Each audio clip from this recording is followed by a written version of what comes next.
మాఘపురాణము 10వ అధ్యాయము. రుక్షకాయను బ్రాహ్మణ కన్య వృత్తాంతము. పూర్వము భృగుమహాముని వంశమునందు రుక్షకాయను కన్య జన్మించింది. దినదినాభివృద్ధి పొందుచూ ఉంది. ఆమె దురదృష్టవంతురాలు కాబోలు. పెండ్లి అయిన వెంటనే పెండ్లి కుమారుడు చనిపోయెను. రుక్షక తన దురదృష్టమునకు దుఃఖించి విరక్తి భావంతో ఇల్లు విడిచి గంగానదీ తీరమునకు పోయి ఆశ్రమము నిర్మించుకుని శ్రీమన్నారాయణుని గురించి తపస్సు ప్రారంభించెను. ఆ విధముగా చాలా సంవత్సరములు ఆచరించటం వల్ల అనేక మాఘస్నానములు ఫలము దక్కెను. ఆమె మనోవాంఛ ఈడేరు సమయం దగ్గర పడినది. ఒకనాడు ఆమె తపస్సు చేసుకొని చుండగా ప్రాణములు విడిచెను. ఆ రోజు చాలా సంవత్సరములు వైకుంఠమునందే ఉండి తర్వాత బ్రహ్మలోకమునకు పోయెను.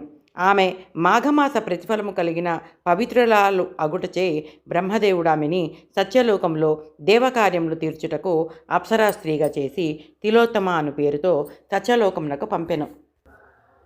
ఆ కాలములో సుందోపసుందులనే ఇద్దరు రాక్షస సోదరులు బ్రహ్మను గూర్చి ఘోర తపస్సు చేసిరి. వారి తపస్సు యొక్క ప్రభావమునకు బ్రహ్మదేవుడు ప్రత్యక్షమై, ఓయి మీకేమి కావలయునో కోరుకొనుము అని అనగా, స్వామి, మాకు ఇతరుల వలన మరణము కలగకుండునట్లు వరమిమ్ము అని వేడుకొనగా, బ్రహ్మ అటులనే ఇచ్చితిని అని చెప్పి అంతర్ధానమయ్యను.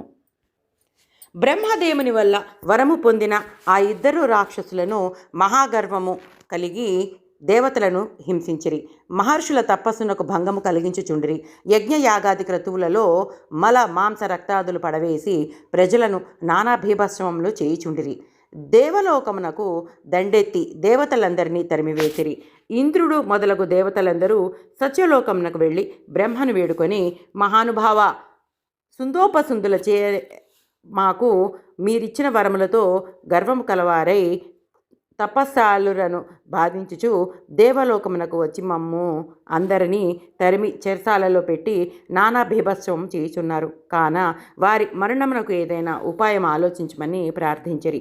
బ్రహ్మ దీర్ఘముగా ఆలోచించి తిలోత్తమని పిలిచి, అమ్మాయి, ఈ సుందోపసుందులను రాక్షసులకు ఇతరుల వల్ల ఎవరి వల్ల మరణము కలగదని వరమిచ్చి ఉన్నాను.